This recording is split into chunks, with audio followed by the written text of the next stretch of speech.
Hi guys, আসসালামু আলাইকুম। আজকে রান্না করেছিলাম কচুর ছড়া দিয়ে রুই মাছের তরকারি। আমাদের দেহের জন্য কচুর ছড়ার উপকারিতা অনেক।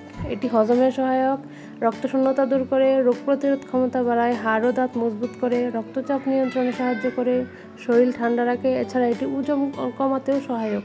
তাহলে চলুন দেখে নেওয়া যাক কীভাবে রান্না করেছিলাম তরকারিটি।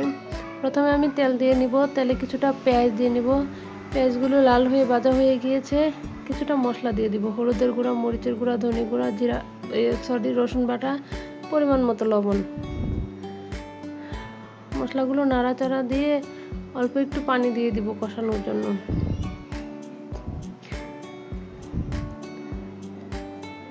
এই তো অল্প পরিমাণে পানি দিয়ে নিলাম।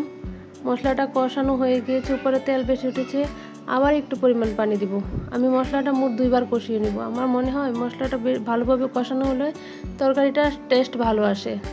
এই তো আরেকবার পানি দিয়ে এই পানিটাতে বলক আসলে মাছগুলো কষানো তো দিয়ে দিব। এক সাইড সাদা হয়ে গেলে মাছগুলো আমি উল্টিয়ে ওই সাইড কষিয়ে নিব। এই তো মাছগুলো আমার কষানো হয়ে গিয়েছে, এগুলো উঠিয়ে নিব। বাকি মশলাতে ভাপ দিয়ে রাখা কচুর ছড়াগুলো দিয়ে দিব। এগুলো ঢেকে রান্না করব কষানো হওয়ার জন্য। এই তো কষানো হয়ে গিয়েছে, এটার সাথে জলের পানি অ্যাড করে দিব। এই তো বলক এসে গিয়েছে, এখন মাছগুলো অ্যাড করে দিব। ঢেকে আবার রান্না করব। এই তো বলক এসে গিয়েছে, এখন সাথে অ্যাড করব 3টা ফ্রোজেন কাঁচামরিচ। কাঁচামরিচগুলো দিয়েছি শুধুমাত্র ফ্লেভারের জন্য।